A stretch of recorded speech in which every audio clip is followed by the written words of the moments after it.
My ex-husband and I are in our early 40s and late 30s and have been divorced for almost 3 years now. While he did not want to get divorced, we separated and have been co-parenting our preteens amicably. He lives within 5 blocks of our old home, and we have had 50-50 custody. Our kids freely bounce between our places and choose how they want to spend holidays.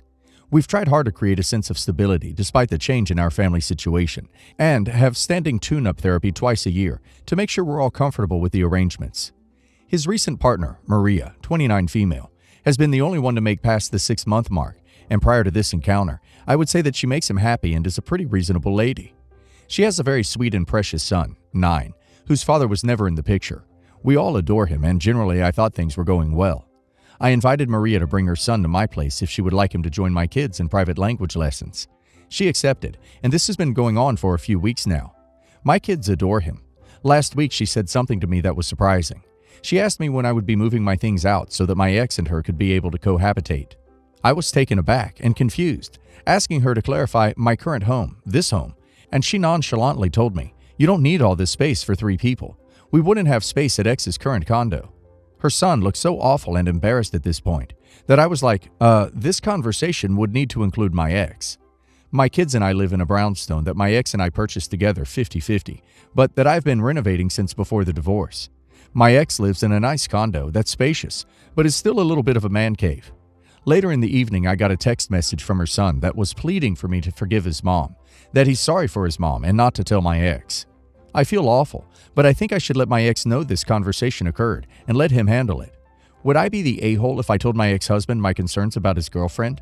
Edit. I'm the single owner of the house. My ex insisted throughout the divorce that I keep it. We do co-own his condo, though. Not the a-hole. Your ex-husband should be the one having the conversation, so you absolutely need to share this with him. Weird that the 9-year-old has a better emotional gauge than his mom, though. Not the a-hole. Yeah, this needs to be discussed with your ex. You don't have to approach as being concerned, though, if you don't think that would go well. Just be like, "By the way, this conversation occurred, and I'm not sure how you want to handle explaining to her that this is my house and I won't be moving out." Not the a-hole OP. Maria doesn't like living in his man cave, which, yeah, being a single divorced man is expected. So your home that you've spent time and money on since the divorce, she feels is more suitable. So now she wants you and your kids to leave. Nope. Please don't hide this from your ex, as it'll cause more issues down the line if it comes out later, or Maria knows she can push you around and you won't tell him. My sister-in-law is extremely pushy and demanding, but otherwise we get along fairly well. She's one of those people you love, but cannot stand at the same exact time, and it makes for a very confusing dynamic, really.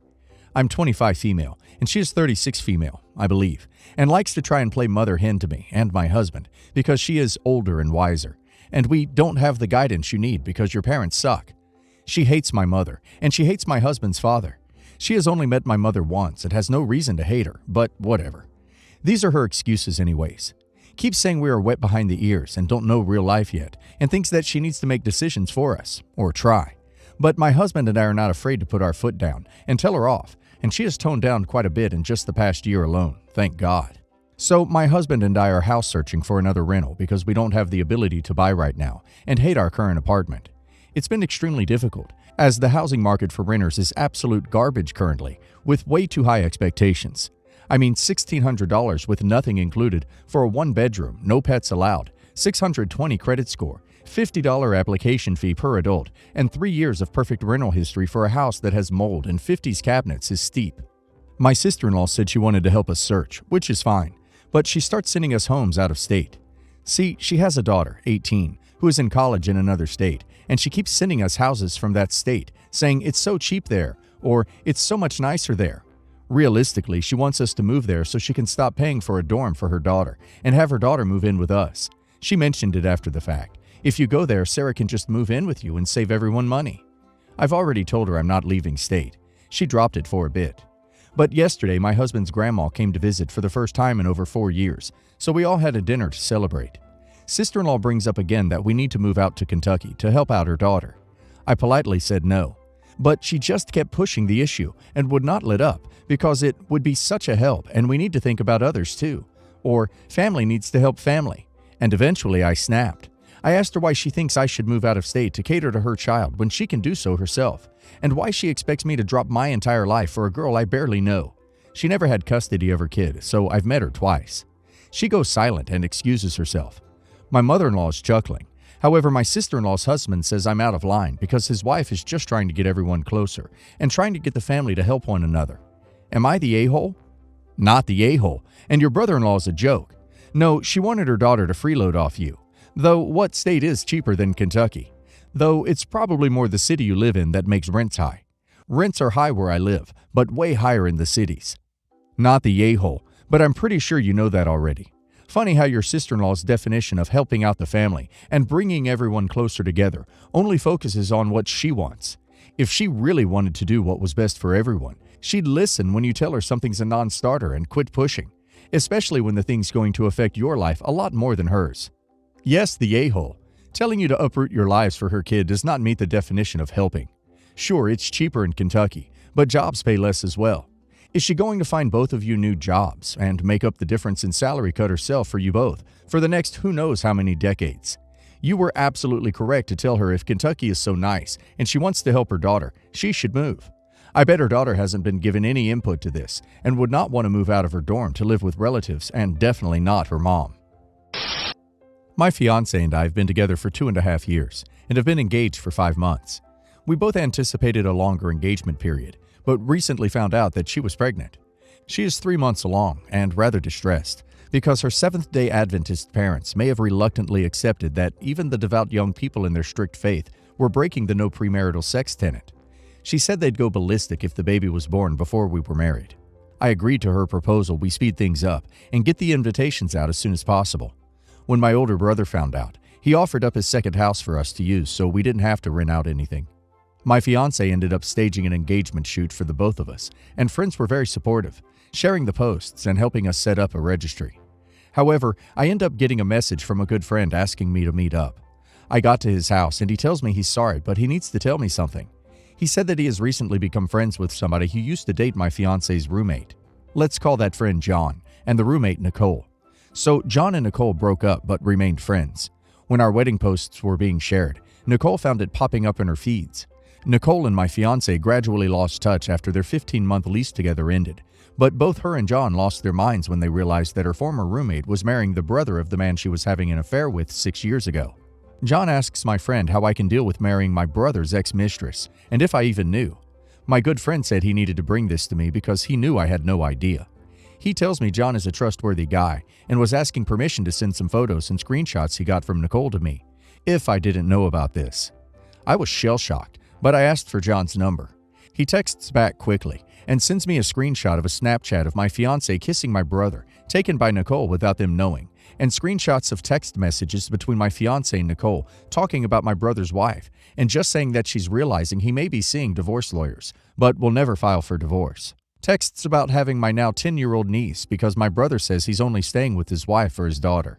And if that wasn't evidence enough, John says that he was sworn to secrecy, but that the reason Nicole took the picture of the kiss was because at that time, my brother was in a bodybuilding craze, and the supplements he was taking was causing a body scent that was strong to say the least. Nicole describes it in less kind terms, saying she didn't know how somebody could stand to be that closely breathing in his air like my fiancé was without throwing up. That confirmed all I needed to know. I thanked John and then ended up confronting my brother first, because he was always the guy I idolized, and almost like a second parent to me. I asked him how he could do this. He tried to deny it, but after looking at the proof, he said that he, now a retired cop, got injured on the job and was in the worst shape he was ever in his life. He said that being a cop was all he knew, and he was insecure about aging and having to retire early before climbing to the top. He apologized, saying he was weak, and said that his wife knows but doesn't want to know details, so she doesn't know about the fiancé. I look him in the eye and ask if there was anything between them still, and he denies it, saying it lasted 1.5 years. He told me to please not tell his wife and repeated over and over again, I'm a father, think of your niece. I rush home to my fiancé, and when I get there, she is already crying and saying that she knows what I know, and said that he got her at a low part in her life, but she fell in love with me individually. She contends that they were only together for under 1 year, but both my brother and John's accounts speak to longer. However, she, like my brother, denies there is still something going on between them. When I bring up the fact that I tried to deny the fact that my brother looks at her rather intensely during events we attend together, but now I know why. She says that she still thinks he's still on some supplement and just is very intense towards everybody because of that. She told me he needs help, but we have our child coming and she loves me. She begged me not to cancel the wedding because her parents would 100% disown her if they knew the reason. What do I do? The worst part about this is that my brother's wife told me she felt like he was cheating. I felt her pain and the tension their daughter felt, as well as the gaslighting done to her, being told that my brother was just depressed and he was a good man who would never cheat. She has been married to my brother for 20 years, and her circle of friends is mostly fellow police officers' wives. My brother started a successful home security company during that affair period of his life, and hires a lot of ex-cop colleagues, so I guess my sister-in-law felt that she could not leave without losing all her friends in divorce. As to my relationship, I don't know what to do about the wedding. The brother I idolized first for his athletic accomplishments, and then for his success in business, is now somebody I don't want to see. I have a baby on the way, but I even doubt the paternity at times. My brother and fiancé, and John, all have differing stories it seems, and I don't even know what to believe. She begged you not to cancel the wedding because of what her parents would think. Not because she loves you and wants to live a life with you, but because of her parents' reaction. I think that needs to be explored a little bit more. I don't think that's a good idea to rush into a wedding right now. Maybe just postpone the wedding and get into counseling first, ASAP. Do a prenatal DNA test ASAP on the baby before you sign your life away into anything concerning her. What a scummy bunch. Man, oh man, and all this time the both of them must have been laughing behind your back.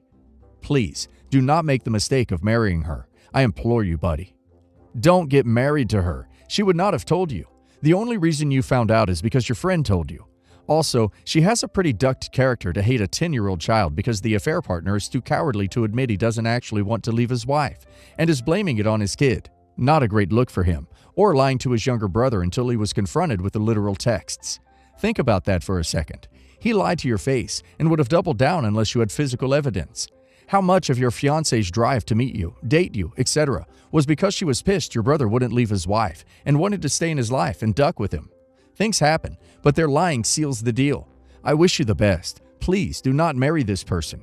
And please tell your brother's wife, morality aside, cheating opens her up to a whole slew of STDs she didn't consent to be exposed to. It was as easy for him to lie to his wife as it was to lie to his brother. It says a lot about his character. Little context. My stepfather, 82, got into my life 10 years ago. He's 30 years older than my mother, and he gets very aggressive due to aging. That's what my mom says. I think he's always been like that. He doesn't really live with us, and they are not married, but he's often at home. Since I'm 14, he always insulted me when my mom's not around, and even though a couple times she heard us misspeaking to me, she never said or did anything. He wants to be treated like a king because he's old. My mom pays for everything. The house, the 20,000 euro vacations in Thailand or Maldives Islands, his car, credit, etc. He doesn't have any money anymore because he already left it all to his children. Anyways, the other night we were having a family dinner with him, my mom, and grandmother. He yelled at my grandmother because she made too much salad, yelled at my mother because she was preparing dinner while I could have done it, yelled at her again because she got a phone call for work. In the middle of dinner, my mom told us a story about one of her friends who came to live with his girlfriend, who has a beautiful house, and they live there with their children, but he kept his apartment. My stepfather kept saying how clever my mom's friend was for keeping his apartment whenever he wants to be alone, and still living in the beautiful house without paying any charges. I looked at him smiling and said that was exactly what he was doing with us, enjoying the house, the pool, and my young and beautiful mom without doing anything for us, and keeping his old and disgusting tiny house in the mountains whenever he doesn't want us around, and he doesn't have to pay the charges.